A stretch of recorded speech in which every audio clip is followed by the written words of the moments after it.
Shalom, selamat pagi Bapak Ibu Saudara yang dikasihi oleh Tuhan Yesus Kristus.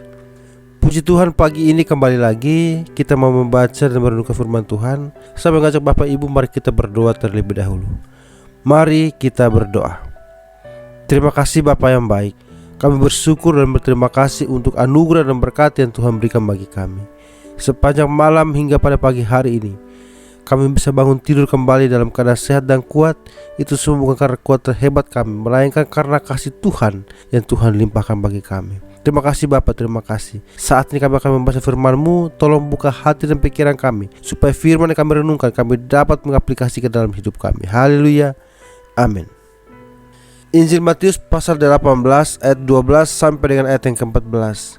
Bagaimana pendapatmu jika seorang mempunyai 100 ekor domba dan seekor di antaranya sesat? Tidakkah ia akan meninggalkan yang 99 ekor di pegunungan dan pergi mencari yang sesat itu?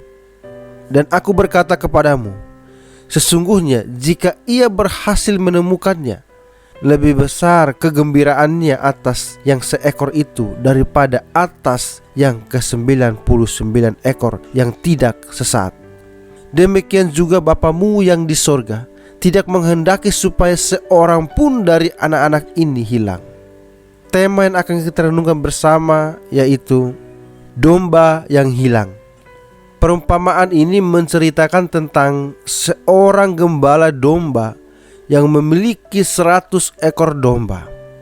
Pada suatu hari salah seekor dombanya hilang, dan ia meninggalkan domba yang lainnya di pegunungan dan mencari seekor yang tersesat. Diceritakan bahwa ketika gembala tersebut menemukan domba yang hilang, maka kegembiraannya atas seekor domba itu lebih dari 99 ekor domba yang tidak sesat.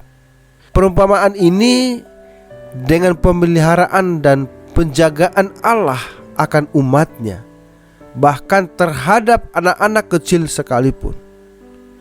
Hal yang menarik dalam perumpamaan ini adalah orang-orang berdosa diibaratkan sebagai domba yang tersesat.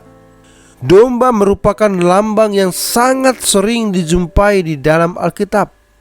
Domba dianggap sebagai binatang yang lemah, yang bergantung penuh kepada pemeliharaan gembala.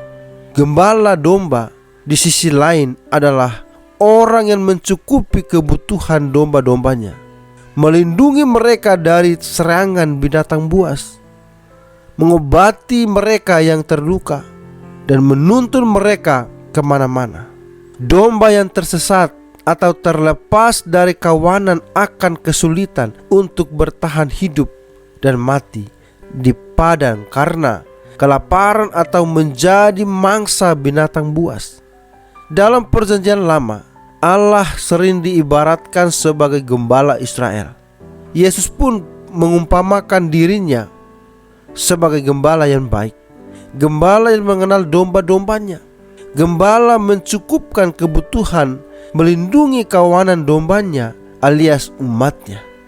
Rasul Petrus merujuk Yesus sebagai Sang Gembala Agung. Gembala dalam perumpamaan ini tidak tinggal diam, melainkan aktif untuk mencari domba yang hilang sampai ditemukan. Dia bahkan meninggalkan 99 domba yang tidak tersesat hanya demi mencari satu domba yang hilang. Perumpamaan ini menggambarkan Allah karena kasih-Nya kepada manusia berdosa, aktif untuk mencari orang-orang berdosa agar bertobat. Allah tidaklah pasif menunggu domba yang hilang ini kembali ke kawanan.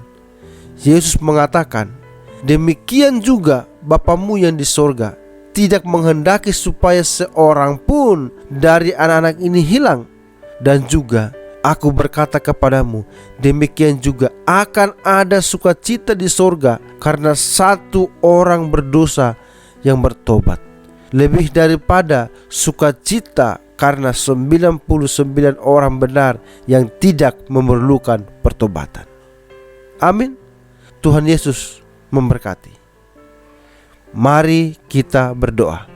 Terima kasih Bapa yang baik. Kami bersyukur dan berterima kasih untuk anugerah dan berkat yang Tuhan berikan bagi kami. Kami bisa membaca dan merenungkan firman Tuhan. Bapa, biarlah firman ini kami dapat mengaplikasikan dalam hidup kami. Saat ini kami kembali mau menjalani setiap aktivitas kami. Tolong pimpin dan bimbing kami, serta lindungi kami, sehingga apapun yang kami lakukan hanya untuk mempermuliakan nama-Mu saja. Di dalam nama-Mu Bapa kami berdoa bersyukur, haleluya, amin.